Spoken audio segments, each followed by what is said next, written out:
All right. Sorry about that. Can't say. This one is going to be good.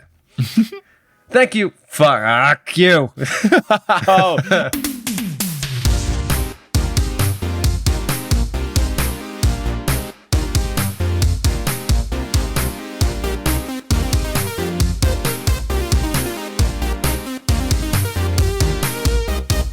Sup, nerds? It's basketball. Welcome to Horse, a basketball podcast about everything except for the wins and losses. My name is Mike Schubert, and I'm joined by my trusted co-host, the winning the NBA championship by Nikola Jokić to the not really wanting to stick around for the finals parade. It's Adam Mamawala. Adam, how's it going? Look, if anyone can appreciate the need to get back to your horse, it is us, the people who run Horse. I mean, I totally get it. Mm-hmm. Yeah. And you know, I think it's okay that we have a star in the league who really views this as just his job. It is a job, and it's okay that he's not super concerned with his legacy and how he is viewed and stuff. Like, I can understand some fans feeling sad if it seems like he really doesn't want to stick around for this. But like, I don't know, he's got family and friends abroad. He has to live in a different country for most of the year. Like, you gotta, sympathize with the guy a little bit. He did his job. His job ran a lot longer because of the playoffs and stuff. Unless his contract has playoffs incentives and all of that, I don't think he gets paid overtime. So, he wants to just go back with the family and the horses. Let him be. Look, if you have that kind of performance in the playoffs, you can do whatever you want as far as I'm concerned. If you want to stick around and party for the next month, you can do that. If you want to go right back home to your Horsies, that's also fine. Right. You can take the Nikola Jokić approach. I want to go home and play with my horses. Or the J.R. Smith approach. I'm not putting on a shirt for a month. There's just... there's two paths. Or the Vladimir Putin approach. I'm going to not put on a shirt and ride horses. Whoa, but then he takes it. Hopefully nothing else about him. I was going to say it's the other stuff. You just can't get into it. But what we can get into is basketball. And to get into basketball, we need to get centered. And to get centered, we need to go to the Teal Memorial locker room. Great champagne celebrations take place in the Teal Memorial locker room, and they clean it up so nicely. Just good stuff going on there. A lot of Dr. Teals being used after that celebration, I'll tell you what. Yes, my goodness. We should reach out to Dr. Teals and see if they'll sponsor us. Like, genuinely, we should be like, hey, there's a thing on the podcast where we named locker room related thing after a listener named Teal. It's a recipe for success. It can't hurt, Just like the King should reach out to Jim Beam for Light the Jim Beam. We should. Yeah, they really should. Now, you know what else can't hurt? I would say... I'd say probably having patrons. It is having patrons. Patreon has not released a feature where you can pay to hurt us yet, but at least at this point in time, people supporting us on Patreon is all good things. And we've got new patrons, which is fantastic. Shout out to our new patrons, Thomas Lucian and Matt Cobb. And shout out to our newest producer level patron, Sidney Crosby is a vampire. I know that Sidney Crosby is/was a hockey player on the Penguins. That's where my knowledge starts and ends. But they sent us along an explanation. You want to tell us the explanation, Adam? Oh, sure. I don't know much more than you about hockey. I'm not a fan of the Hockeys. I know that the Las Vegas Knights, I think they're called. The Golden Knights. Golden Knights. I know that they won. Not to be confused with the other Knights. Yeah, I don't know, man. But anyway, if you're from Las Vegas and you're excited about that, congratulations. We're happy for you. Yeah. I will say live hockey is so much fun to watch. I don't enjoy it as much on TV. And I think it's just I never played hockey growing up, so I don't have the connection. Right. But hockey live in an arena, like I used to go to Trenton Titans games in Jersey all the time. Chuck a puck night? Yeah, dude. Mm-hmm. Good stuff. Totally. Well, the explanation here from our newest producer level patron is as follows. I was trying to think of a good basketball name because hockey is the main sport I know about. And you mentioned Alex Ovechkin's mom on one episode I recently listened to. This might have been one with Eric like a while ago. I don't recall us talking about Ovechkin, but either way, he wears number 8 in her honor, by the way. There is a very famous interaction between a Capitals reporter and a Penguins reporter. Those are the teams on which Ovechkin and Crosby played on, in which the Penguins reporter insists that Ovi takes steroids because his mom was on the Soviet basketball team. And to quote, they all had mustaches. That's kind of offensive. Oh my God. So obviously they were using steroids and he followed in her footsteps. Pretty ridiculous. Finally, the Caps reporter tried using logic and got fed up and finally said, quote, Sidney Crosby is a vampire and you can't prove he isn't, so therefore he is, end quote. It is one of my favorite sports interactions of all time and is actually related to basketball. So there you go. Wow. wow, that actually happened. And that reporter's horrible. How'd they get a job? Are they for one of those like weird, like really wacky channels where they don't actually report like OAN, but correct for sports? true things? Yeah, that's the one. I just kept thinking ONN. I was like, but that's the Onion one, and that's funny. Like, yeah, that's ONN is amazing. That's intentional satire, not things that are so ridiculous they should be satire. I mean, what you've just described here from our new patron, Sidney Crosby as a vampire, that interchange sounds like something that would be in an I Think You Can Leave sketch, like where, you know, a reporter is convinced that someone is a vampire. Yeah. Wow.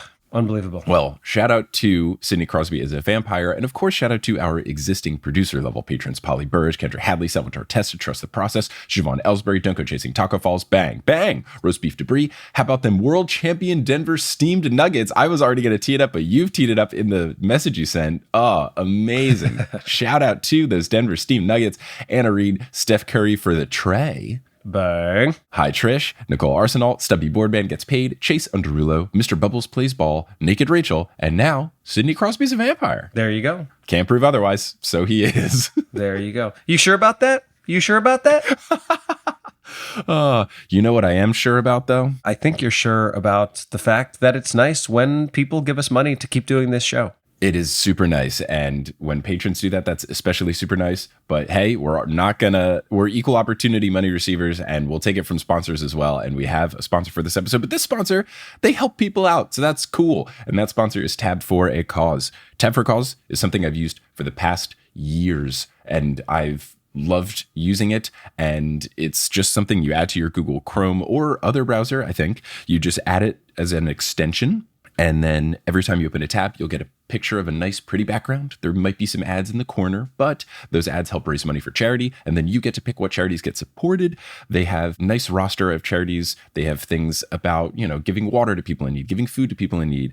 And you can pick which ones they give money to. But then also sometimes they'll do timely stuff, you know, when natural disasters come through, which does seem to be happening every day now. Sometimes they'll have ones that are more timely, which is really nice. But as we always check, when we do these ad reads, how many tabs do you have open, Adam?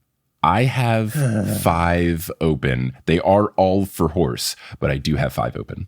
I don't understand this. Do you just like X out of all of your tabs every time you're done with something? You don't have like a couple default, like a few Gmail tabs or other things that you always use open?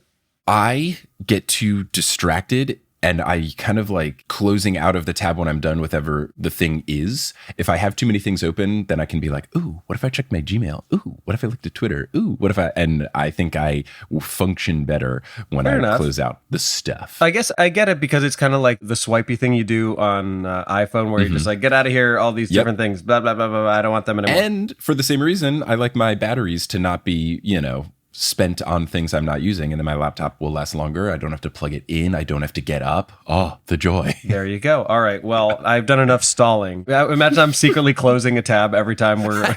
Oh, yeah. Click, click, click. Interesting. Click, right, click. What'd you have for breakfast today, Mike? Click, click. I will be honest. All right. We got definitely double digits, but I think not as bad as it's been in the past. Okay. 1, 2, 3, 4, 5, 6, 7, 8, 9, 10, 11, 12, 13, 14, 15. You know, for me, not a terrible tab day. That's not terrible. Not terrible. Well, look, even if it is a terrible tab day, it becomes a not terrible tab day if you use Tab for a Cause, because then you're raising money for charity. All you got to do is go to tabforacause.org/horse. That's tabforacause.org/horse.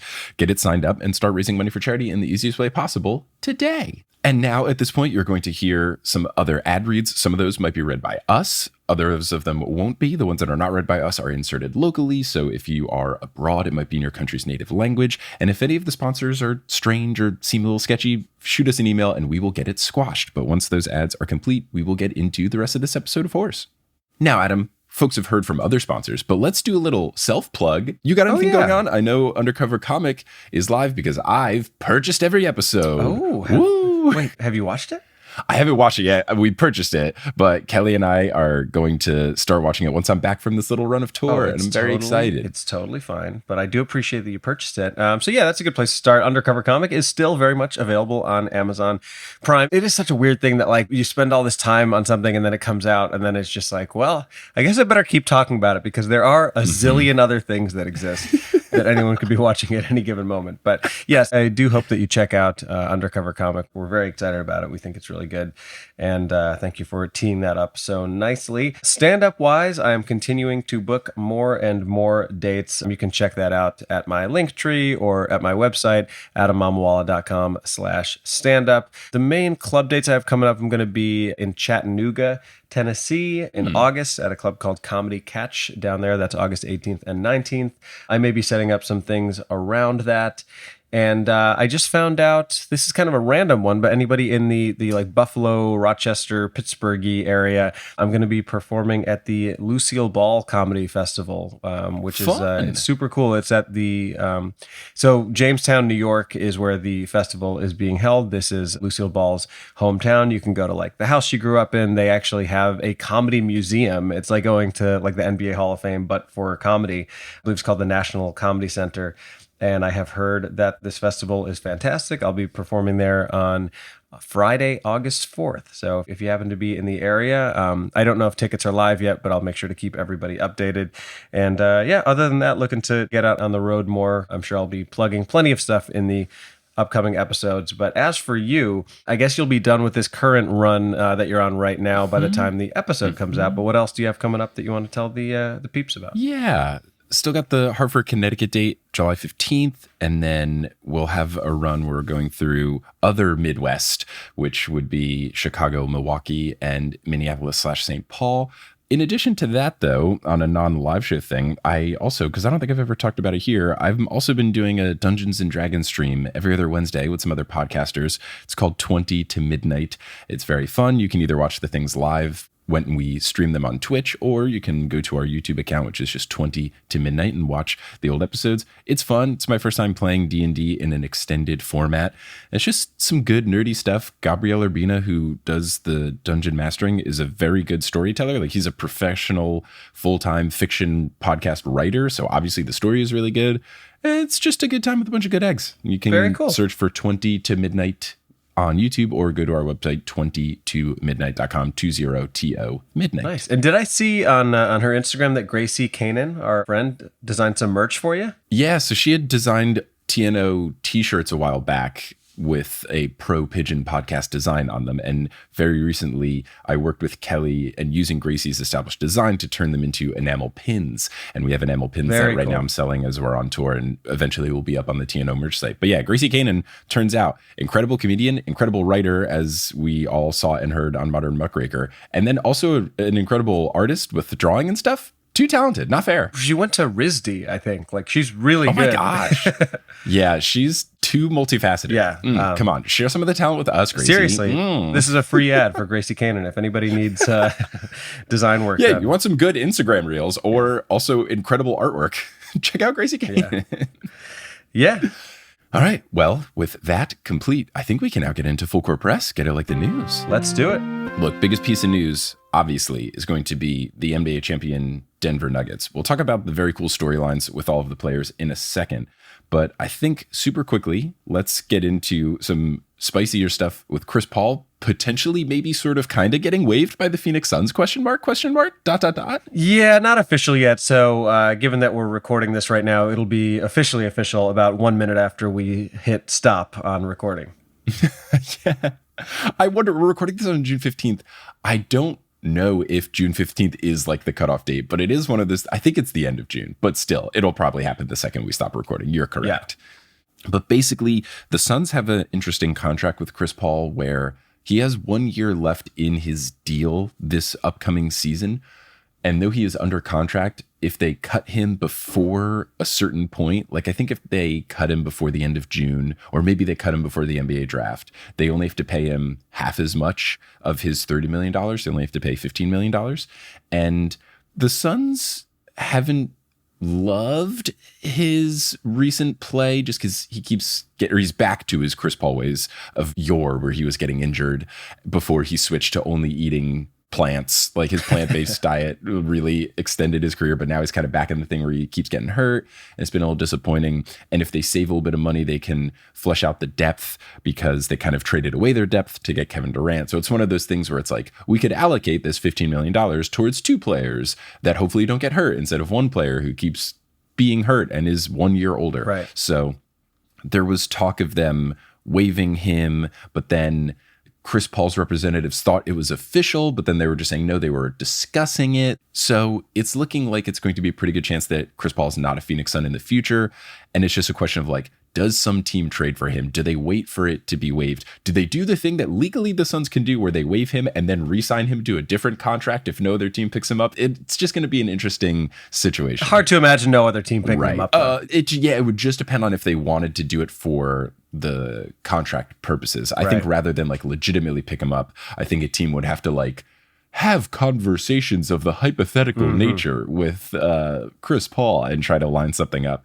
But it'll be interesting because I think there's a lot of teams that would love to have Chris Paul on not as big of a contract. And if he would be their backup point guard, like that's amazing. Would you want him on the Knicks? Oh, if he would be our backup point guard, of course. Totally. But I think Chris Paul has earned the right to be like, no, I would like to go to, say, the Los Angeles Lakers, who have Shrug Emoji playing point guard right now.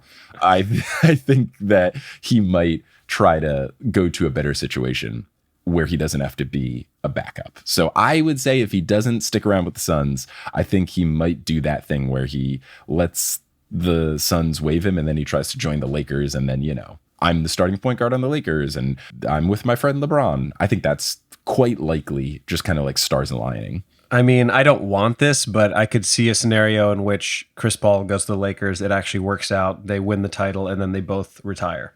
I mean, wow.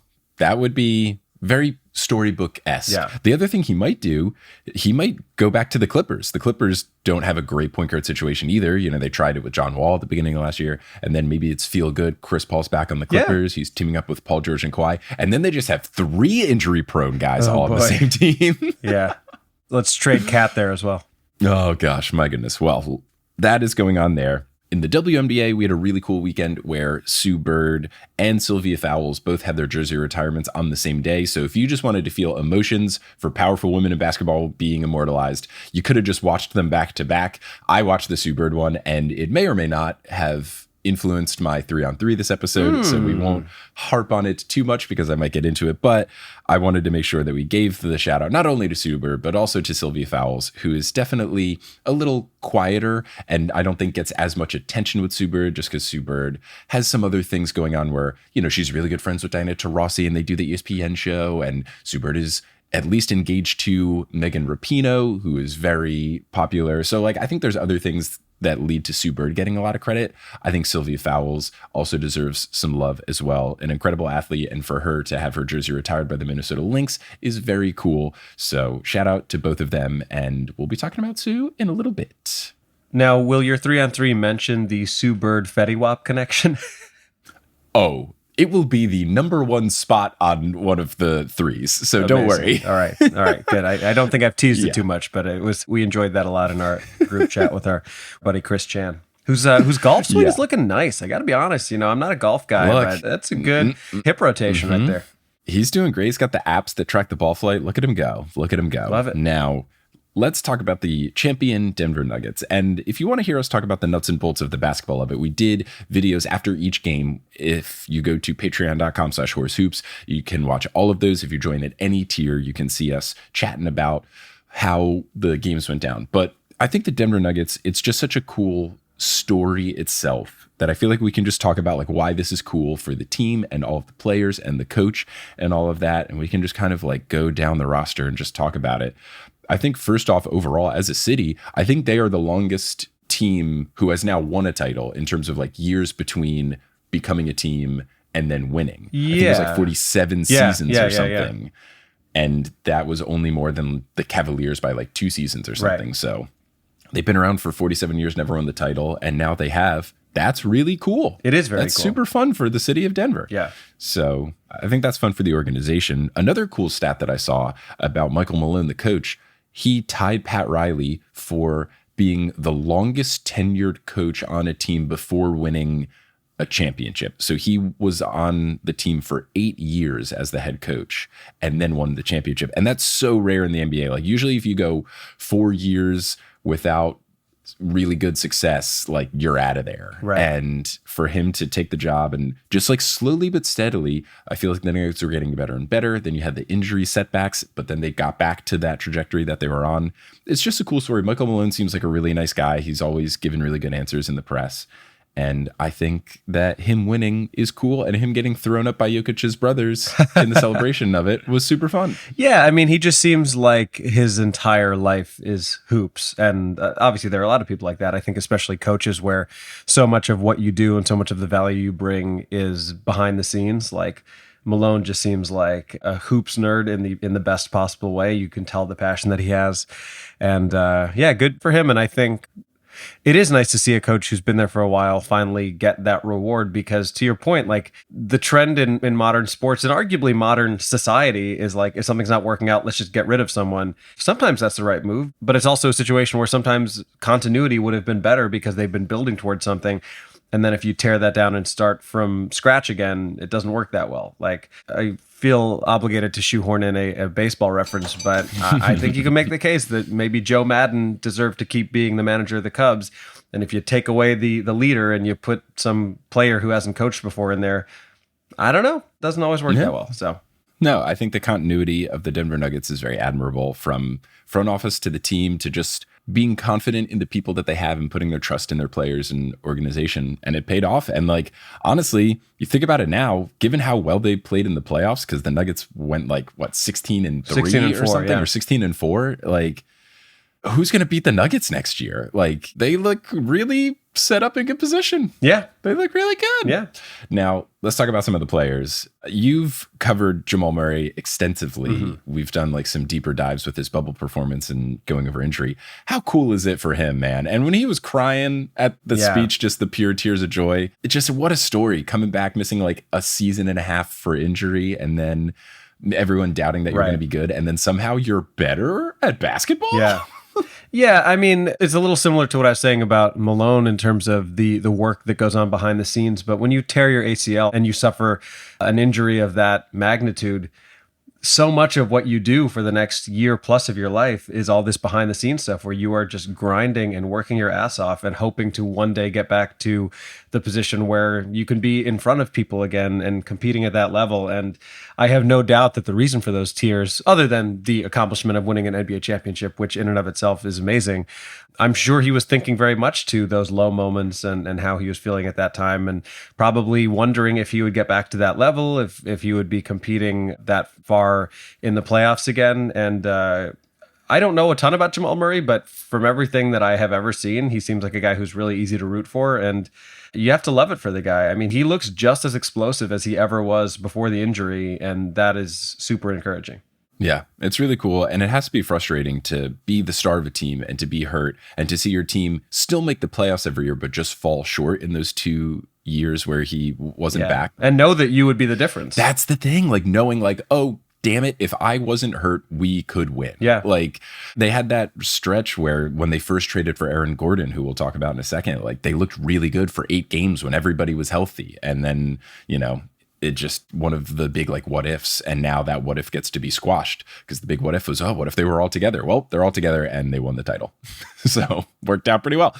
We've talked about Jokić, but I mean, for Jokić, I think in this season, it's very funny that the 1 year of the past 3 that he doesn't win MVP, because it was always, is it Jokić or is it Giannis? Is it Jokić or is it Embiid? And then this year, like I felt voter fatigue is a legitimate thing where people don't want to keep voting for the same guy for MVP. It's why guys like LeBron or Michael Jordan, like you don't see them win like 4 or 5 or 6 times in a row because voters are just like, oh, let's give it to Karl Malone, because they try to find a reason for it to not just be like, it was silly, some of the things where it's like, no, just give it to Jordan again. Like he's the best player by a mile. I think that kind of happened to Jokić this year. And for the year that he doesn't get MVP to be the year he gets finals MVP, which has got to be a sweeter reward to get.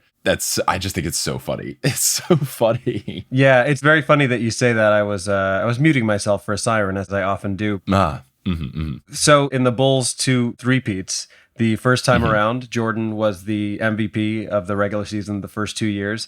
And then the third year of the three-peat, Charles Barkley of the Suns was the MVP. And I think, as has become a meme, Michael Jordan took that personally. And then when they played each other in the finals, Guess who won? In the second three-peat, Jordan was the MVP in 1996 and 97. And then that third year, noted asshole, Karl Malone, named MVP. And guess who the Bulls played in the finals? And guess what Michael Jordan took personally? And you know what? Wow. You hate to see it, but also you really don't. You just love to see it. Hey, maybe that was the fuel that they needed to get them to do the three-peats both times. So maybe like it all worked out. And you could say that was maybe the case for Jokić, but he could not care less about awards and statistics. And it's so admirable. Like they keep doing these things in press conferences where they're like, oh, you're the first person to, you know, score 30 points, have 20 rebounds, and get 10 assists in a finals game. How does that make you feel? And he just goes, I don't care.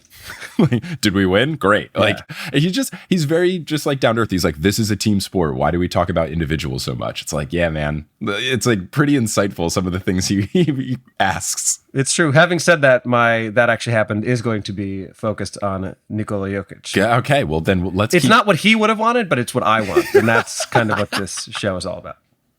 Let's keep going then. Errand Gordon is another really cool story. He was someone who was drafted number 4 overall by the Orlando Magic and was kind of supposed to be like one of the stars and one of the more main players. Yeah. But then the Magic just had a weird roster situation going on where like, even though Errand Gordon's a big man, they were having him handle the ball. Same draft class as Jokić, by the way. Oh, very interesting. But Jokić was like 41st in the draft. He got drafted during a Taco Bell commercial. Yep. They didn't even show it. But with Errand Gordon, it was just one of those things where like, should he have been a star? Maybe he'd be better in a different role, but like, why would he take that role on the Magic? Because he's the best player. It was this weird thing where once the Nuggets showed interest in trading for him, and then it finally happened, it just felt like one of those, this will work for everyone because Errand Gordon's skill sets are exactly what the Nuggets need. And he's perfect for that role, kind of like the Draymond Green thing where it's like, yeah, you're a good player and this might hurt your ego a bit, but like you'd be best served on a team where defenses are paying attention to some other people and then it just makes your life easier. Right. And that's exactly what Errand Gordon is. It's like, oh, everyone's guarding Jokić and Murray. Let me just run in for an alley-oop. Let me just move now that they've switched. There's a small guy and I'm very large. Let me post him up. And he just truly embraced that role and did it with the Nuggets to the best of the ability. Like he's absolute perfect fit on the Nuggets. It's so cool. He is. And I think part of being a good general manager and part of putting a good team together is understanding who those people are who would be thriving in a more competitive environment, right? And I think Errand Gordon is one of those guys who like, I don't care how much money you're getting paid. If you are on a shitty team at any level of any sport, it is hard to bring it every night when you know that you're not really playing towards anything. And I think Errand Gordon is a hyper-competitive dude. It's actually kind of funny. Obviously, he's never been up for an MVP award, but in terms of individual awards that he probably deserved that he didn't get, you could make a very compelling case that Errand Gordon should be a 2-time dunk contest champion. At least one time. And he has won 0 of them. The one with Zach LaVine, I mean, either of them could have won.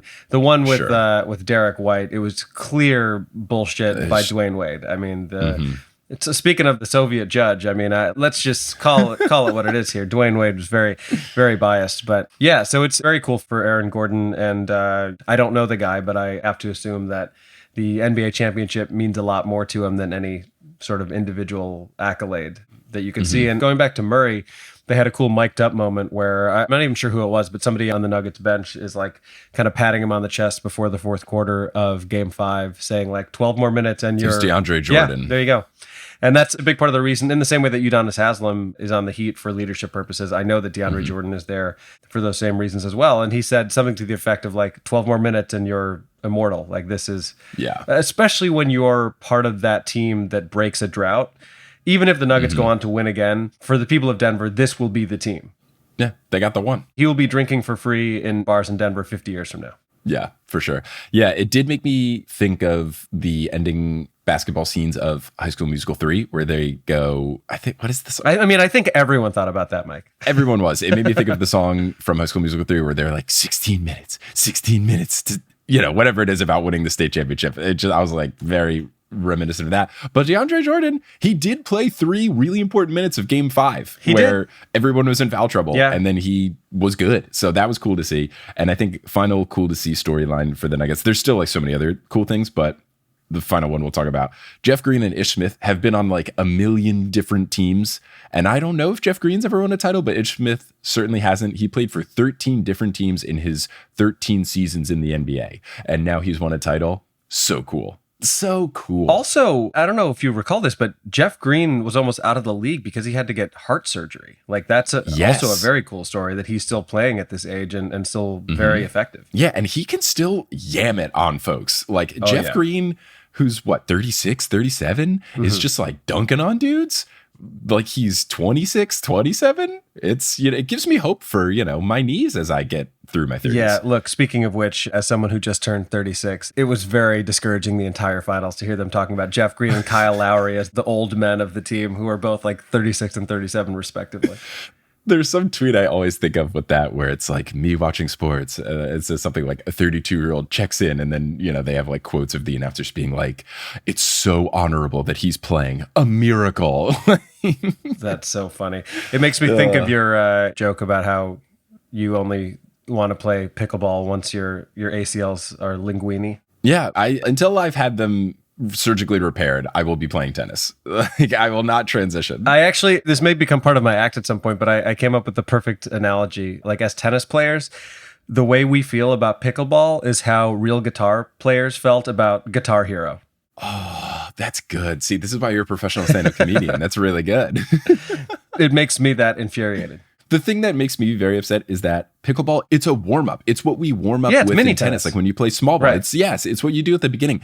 It would be like, I don't know, if you were playing basketball, if you were like, oh, you guys want to play free throws? Like, where all you do is shoot foul shots? It makes me so upset. Hey, grown people, want to go play on this Playschool hoop instead in my parents' basement? It's so frustrating. Yeah. Oh my goodness. Now, anyway, before we talk about pickleball being frustrating for the next 87 minutes, let's keep it about basketball and let's talk about your That Actually Happened that you alluded to. Before we move on to my That Actually Happened, any thoughts on the Heat, on their run, on what their future is? Yeah. I think it's super cool. I think they had a really fun run. I think everyone disrespecting them for saying it was a fluke that they got there is wrong. Like the Boston Celtics had nothing wrong with their team. They just got beat by the Heat.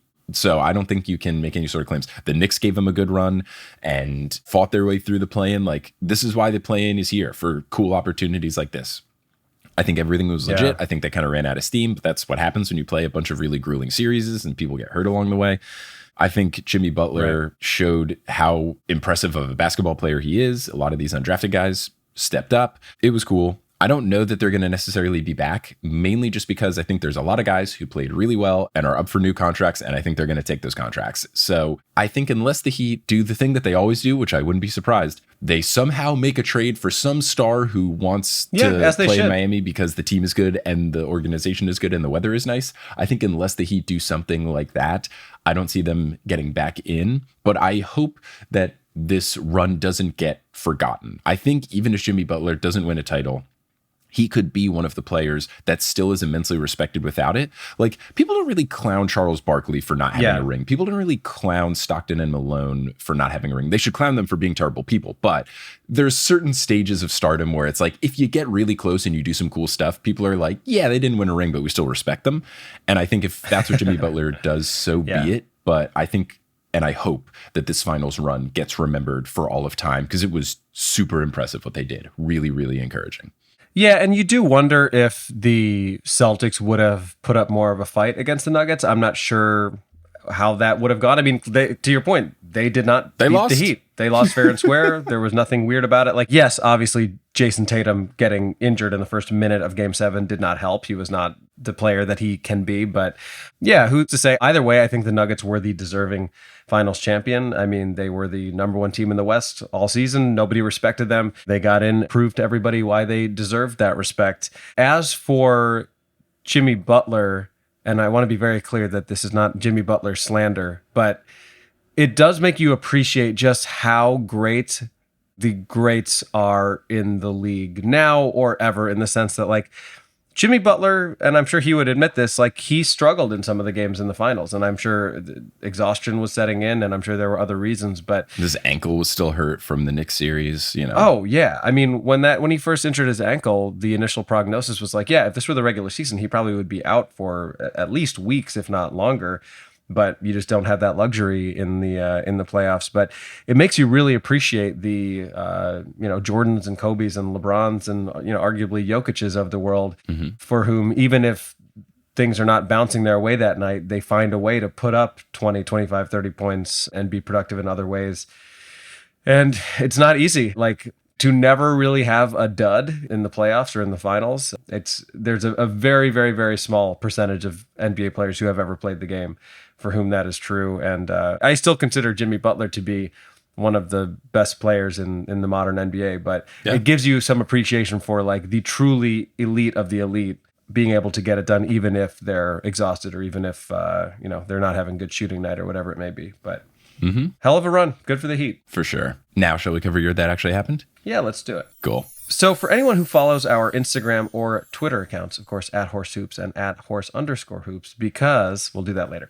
A few days ago, I posted what has now become an infamous photo of Nikola Jokić as a teenager next to a photo of me as a teenager during a phase of my life that I could best describe as fluffy, in the sense that I was chunky and also literally dressed like Gabriel Iglesias for reasons that are still unclear to me. So in honor of that, and given the fact that the Nuggets have just won their first ever championship, I present to you a full account of how Nikola Jokić went from being that chubby teenager to being NBA Finals MVP. Sweet. This is cool. So first of all, a big shout out to writer Leo Sepkowitz, whose February 2017 article about Nikola Jokić served as the source for much of this information. Honestly, it was pretty fascinating to read an article written during Jokic's sophomore season, during which he was starting to become the dominant player we know him to be today, after a rookie season in which he averaged 9.9 points, 7 rebounds, and 2.4 assists. You know, he had a good rookie season, but I don't think that at that time people truly appreciated like the player and the force that he would become. So Nikola Jokić was born on February 19th, 1995, just 2 days after you turned 3? Yep. All right. Yep. I was right. February 17th, 1992 is me. Nice.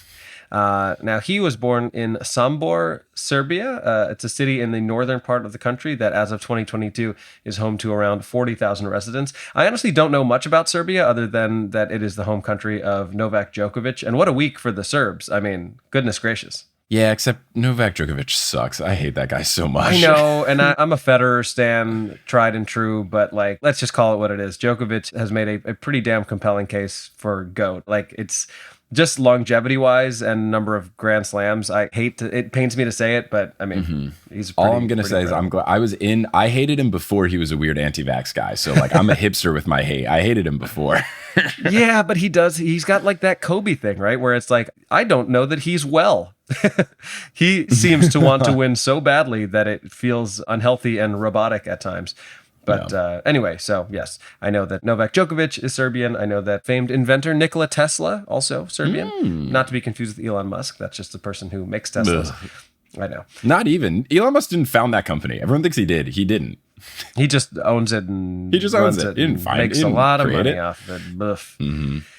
But I did a bit of internet sleuthing, and I'm not sure what I expected, but the city of Sombor is quite beautiful, actually. I'll share the link to a very cool tourist video I found from a YouTuber traveling through the city, eating what I can only describe as a Serbian churro. And honestly, it looked delightful. I don't have the ability to pronounce it without embarrassing myself, but suffice to say that it looked very good.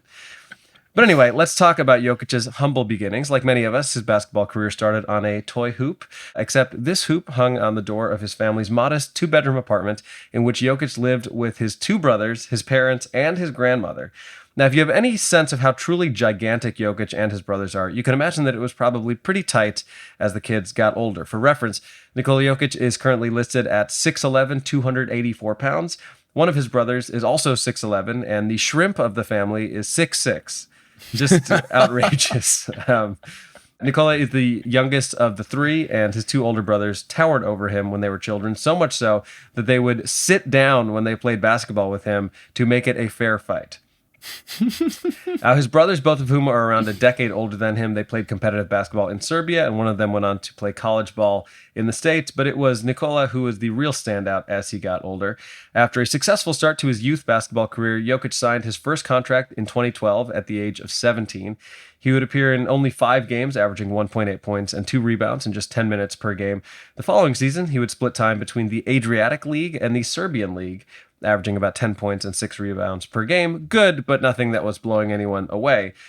Now, following that season, Jokić was drafted 41st overall in the 2014 NBA draft. Now, as you can imagine, given that 40 players were drafted before he was, there was a lot of skepticism about how he might fare in the bigger, faster, stronger NBA. This is my favorite part of doing this that actually happened. I looked up what scouts were saying about him and found the following on NBADraft.net. Now, I'll read the highlights, which are a compilation of various scouts' notes about him before the draft.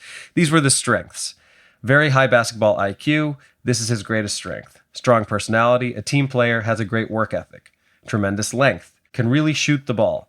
Considering the fact that he competes in the Adriatic League, where most players are older than he is, and also that he's an average athlete, he uses his basketball IQ to succeed. Shows a winning attitude, competes hard in games and practices. A self-starter, doesn't need to constantly be pushed to get the most out of his abilities.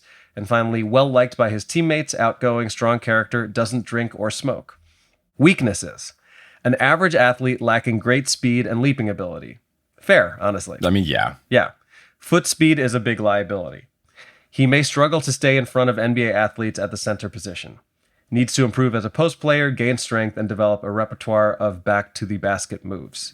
So that's hilarious. Yeah. That is hilarious given that that's like the bread and butter of his game now. Yeah. Defense is a real weakness at this point due to lack of lateral speed and lack of strength. Finally, despite being a younger guy, his upside appears limited by his lack of explosiveness and foot speed. And the NBA comparison they gave was Nikola Vucevic, who plays for my beloved Chicago Bulls, which I guess I kind of see why they would have come up with that. That's a rare instance where that is actually correct, but they have done studies in the past, and I think they're getting better, where like when people do comparisons, they like to do people who look similar. Like white people usually get compared to white players, and black people usually get compared to black players. Right. So I wouldn't... It's also the rule of pickup basketball. Anytime a white person is good, they're like, oh, Steve Nash out here. But you know what? That's always fun. Yeah. But I wonder if there was Nikola bias where they're like, they got the same name, but their play styles are actually kind of similar. So I'll let this one pass. Yeah, we'll allow it.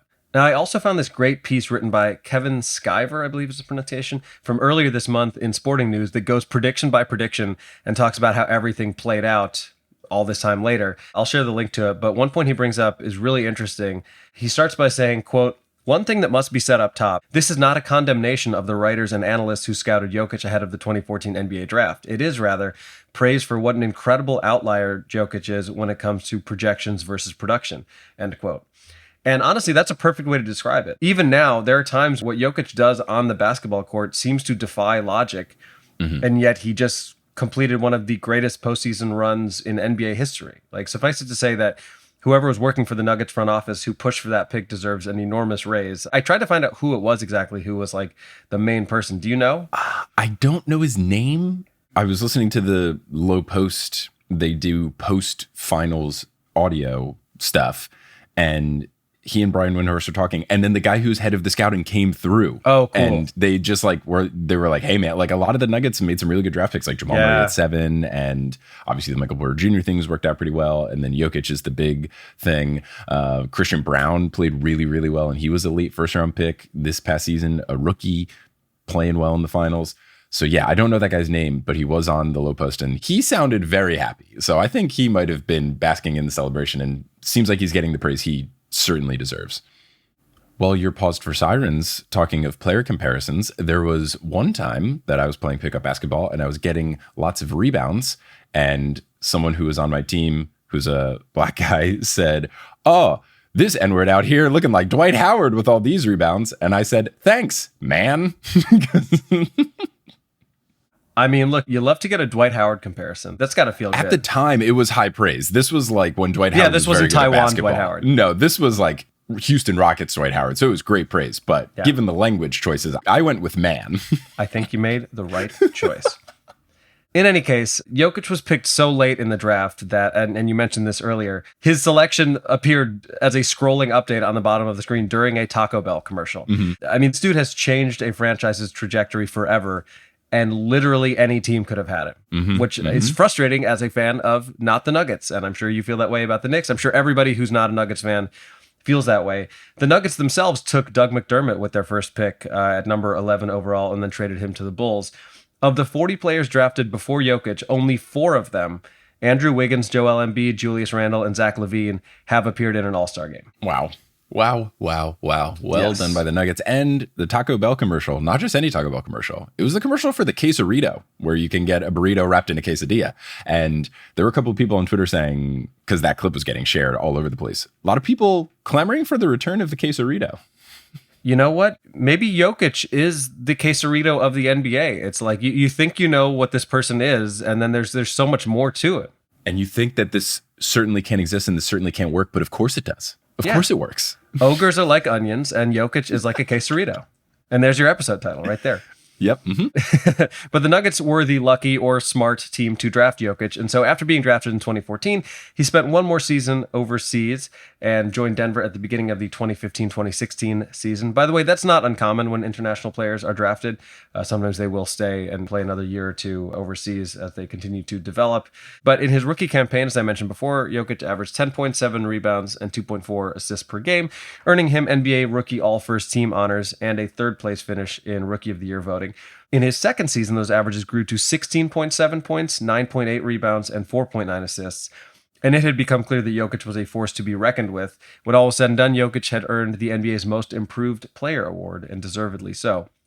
Year after year, those numbers increased in every category, and it all came together in his fourth season with the Nuggets, during which he made his first All-Star game, received his first All-NBA First Team honors, and signed a 5-year, $148 million max deal with Denver. And as wild as it sounds, $29.6 million a year for Jokić feels like a steal, honestly. He's so underpaid. He's so underpaid. Yeah. In the following season, Jokić helped lead the Nuggets to a conference finals run in the bubble before their dreams were cut short by the eventual champion Los Angeles Lakers.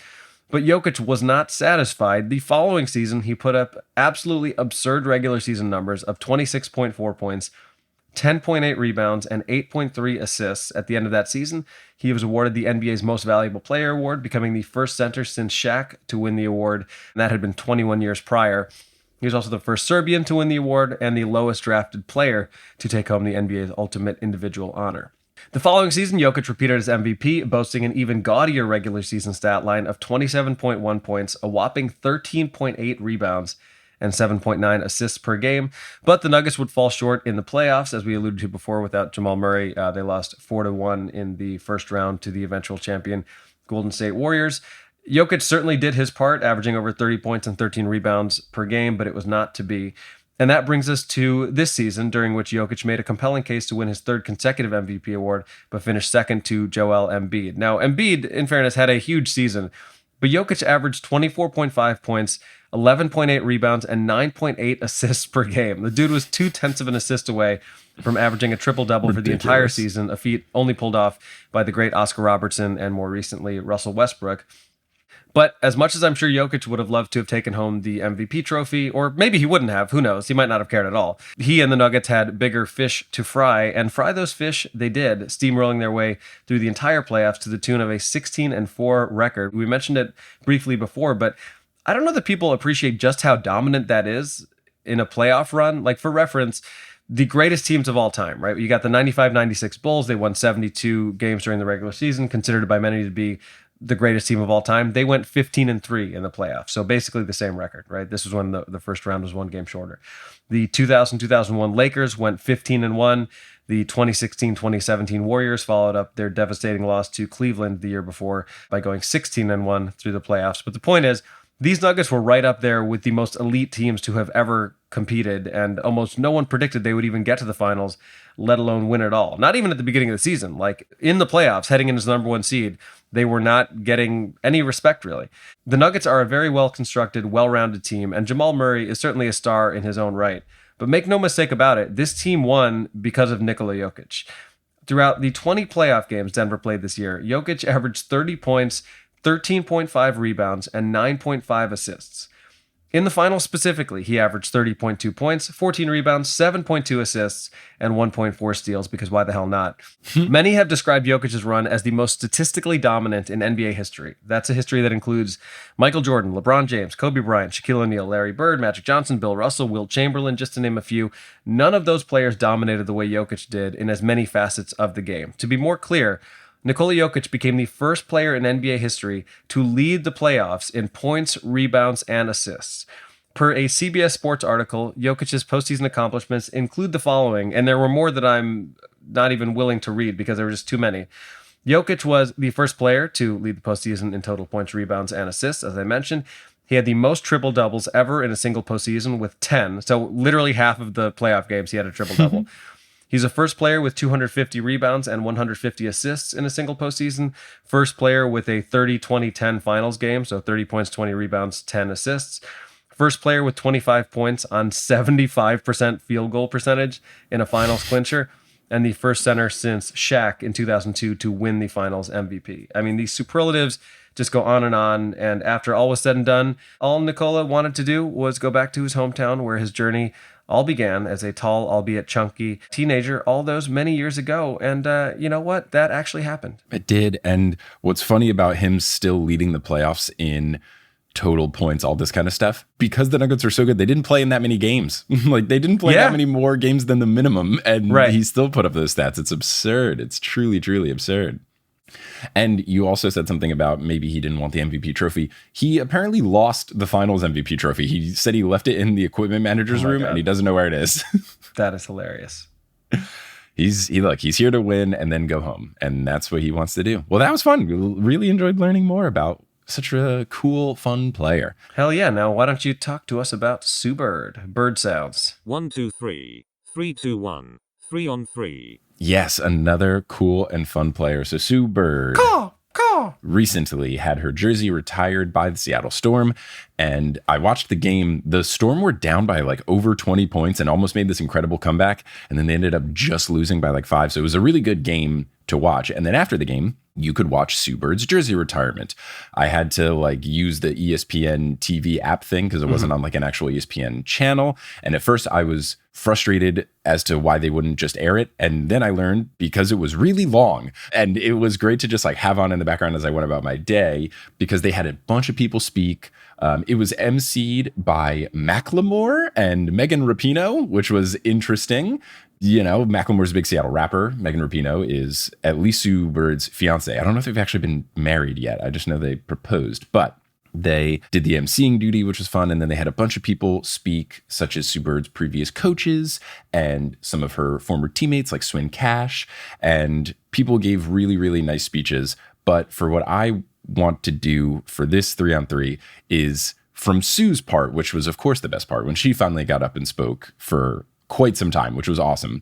I'm going to do a 3-on-3 of the 3 best things that Sue said or explained or gave insight to about herself, and then the 3 best things about other people in her speech, because her speech was awesome and she kind of went through her whole career and talked about lots of things along the way and funny things and sharing funny stories. So I love that. Those are the things that I'm going to discuss. Let's start with the non-Sue things. So the number 3 thing that I thought was fun that Sue said about someone else is that she was talking about being in Seattle and how she'll get recognized by people. She told this really cool story about how she was, I don't know if it was like at a parking garage or a gym, something where she had to give someone their name, and she she said the last name Bird, and then they were like, oh, like Sue Bird, and she was like, yeah, thinking that they knew she was Sue Bird. And then they're like, what's the first name on the account? She was like, Sue. And then the person was like, oh, I'm so sorry, like I know that you're a big thing in Seattle and I know everyone loves you, but I don't watch sports. We just know who you are because of Seattle. So that was... At least nobody asked her about scaffolding like Klay Thompson. So that was just cool. And in that story, what I picked out as my number 3 thing is she was just talking about how like she thinks it's cool that she can just walk the streets of Seattle and people usually just say like, hey, Sue, like they know her as a person. But she said that young fans will go up to her and say really cute things, and sometimes they will mess things up. They will say, apparently one young fan went up to her and said, hey, I'm your idol, instead of you're my idol. That's and very Sue cute. said that she responded, wow, I didn't know that. That's very, very cute. Which is adorable. Now, number 2 thing that I thought was cool that she said about someone else is she was talking about some of the different players and coaches and teammates she had while she was on the Storm. And she said she had this Polish teammate once who was talking with Sue about stuff, and Sue's like very particular in the way she plays. She's calling out the plays. And then something that came up is she always has this very particular ponytail. You'll see now in her retired days, she's like letting the curls roam free. But in her playing days, she always had like the really tight ponytail with like, I don't know what product it's in, but some WNBA players like do it to make their hair stay like nice and flat to the head. And she's always, fixing her ponytail. Apparently a Polish player one time during a practice took Sue aside and said, "Sue, what play call are you doing? What's the play where you do this with your hands?" And Sue was like, "What?" And then she mimicked like fixing the ponytail. So her teammate thought that it was some sort of like play call because Sue was doing it so much. And Sue was like, "Oh, I'm sorry. I'm just very particular about my hair." That's really funny.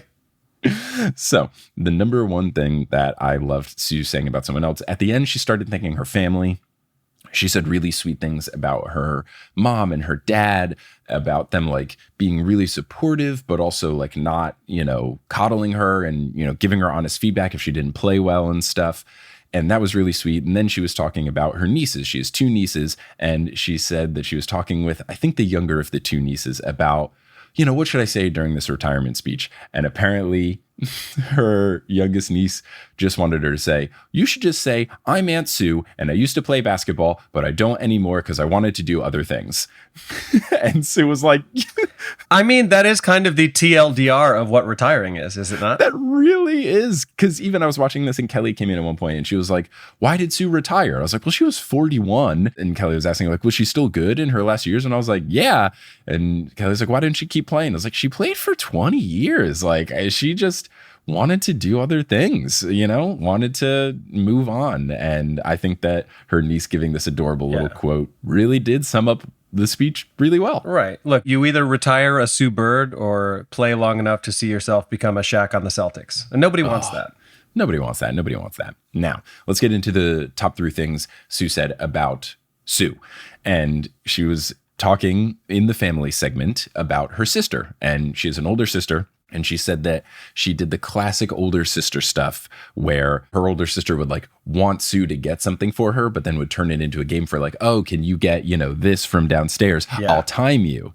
And then Sue picked up on the fact that this was what the intent was because she could tell that her sister wasn't actually like counting, like the times started not making sense. Like she wasn't actually doing a stopwatch. Yeah. This is old enough where we don't have stopwatches on our phones. So Sue picked up on this and then realized her sister was messing with her. The next time her sister said, "Hey, can you grab me a soda from the fridge?" Sue ran, did it, opened the soda, poured in some dish soap, and then gave it to her to like make it taste bad. And Sue said that was like the first time she did like a crafty counterplay. And Sue, who's known for, getting lots of steals on defense, Sue gave this as an example of her sister was like the first time that she had to, use her knowledge of her opponent to have the upper hand. That's really funny. So the number 2 thing that Sue said was she played for a couple of years with a player on the Seattle Storm named Lauren Jackson. Lauren Jackson was this big player in terms of the position, but also size from Australia. I believe we talked about her in a previous episode as she helped the Australian team, I think, get the bronze medal in the most recent women's FIBA tournament that took place in Australia. And it was the first time they medaled. And Lauren Jackson's in her 40s, so it was really cool. And she had her WNBA career end because of knee injury. So for her to come back, it was a super cool story. But her and Sue were on the Storm and they won a championship together, at least one ring together. And they got along as teammates, but Sue was frustrated by one of the coaches because at the time, Lauren was the player. Like she was the person. And apparently this coach just had this very much like, get Lauren the ball. Like that was the whole strategy, just get Lauren the ball, get Lauren the ball. And Sue, being a very good player and being a point guard known for handling the ball, was frustrated about this. So apparently there was one year when the Storm were doing really, really well. And by the end of the season, the games didn't matter. Like the seating was locked. So Lauren would get to sit a bit more. And Sue said that apparently there was a game where Sue was playing, Lauren was sitting, and then the other players were out and they weren't doing particularly well. Like they'd given up a bunch of points. And then coach called a timeout and asked, what's going on? Trying to figure out, get to the root of the issue. And then Sue said, "Well, the plan is always get Lauren the ball and Lauren's not playing. We don't know what to do." That's funny. That's a lot of shade, but I like it. It's you got to respect the petty. Really, really good stuff. Now, here's the number 1 thing, which we alluded to earlier. And this is just, Sue was talking about Sue was talking about some of her later teams, and these are the teams that I followed. So she did say that the 2018 title was her favorite title, which is the one that I got to be there for the finals in. So I think it's great that she's picking, me as her favorite fan, basically. But she said that 2018 was her favorite title. She did give you a head nod. She did. She did give me a head nod. That's really cool. Didn't make its way into the speech, but you got to cut some things for time. I get it. But she said 2018 was her favorite title, but 2020 was also special just because it happened during the bubble and it was just such a weird experience. Now, something that happened during the course of those later era teams is that she used to play the song Trap Queen by Fetty Wap before playing the games. And this is the Fetty Wap song, his first one, that famously starts with him, as Adam said, yeah, baby. And then at one point he says 17, he says 1738, before getting into, I'm like, hey, what's up? Hello.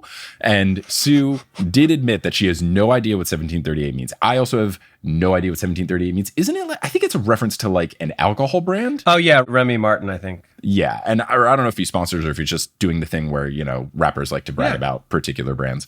So, or, 5:38 p.m. military time. He's just a big fan of 5:38 p.m.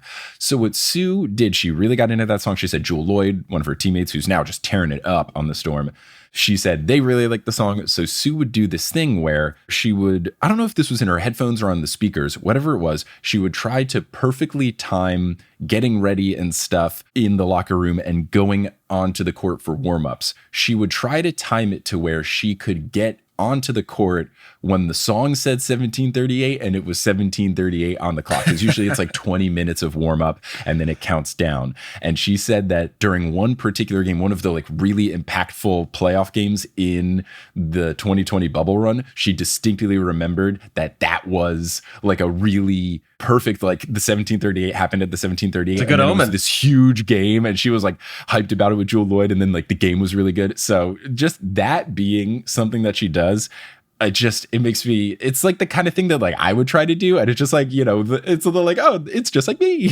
It reminds me of that famous Office cold open where they're all just staring at the screensaver that's like going around the square. And anyone under a certain age will be very confused right now, but I'll share a link to this. Basically, there was this very ubiquitous screensaver on computers and TVs that was just this like square that would bounce around the screen, and you always wanted it to hit right in the corner, and it would never seem to get quite there. But that's kind of like that, but for this.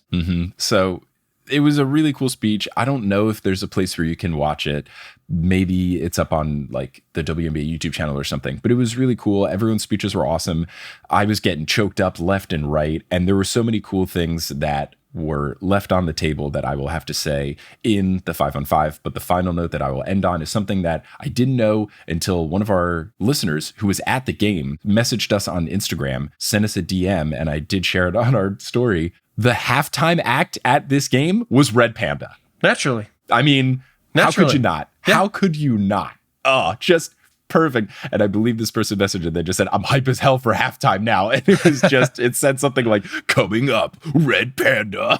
It's just, hey, two goats in the building. Two goats in the building indeed. So that is my 3 and 3 about Sue Bird. Shout out to Sue Bird forever. And I'm so happy that the city of Seattle loves you as much as you love it. And they did such a good job with their retirement.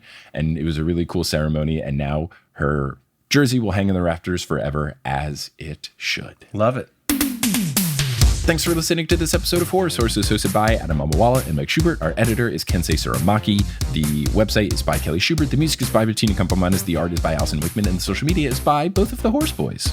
Thank you to our producer-level patrons, Polly Bird, Kendra Hadley, Salvatore Testa, Trust the Process, Siobhan Ellsbury, Doko Chasing Taco Falls, Bang, Bang, Roast Beef Debris, How About Them World Champion Denver Steamed Nuggets, Anna Reed, Steph Curry for the Tray, Bang, Hi Trish, Nicole Arsenault, Stubby Boardman Gets Paid, Chase Underulo, Mr. Bubbles Plays Ball, Naked Rachel, and Sidney Crosby is a vampire, and honestly, you can't prove that he's not.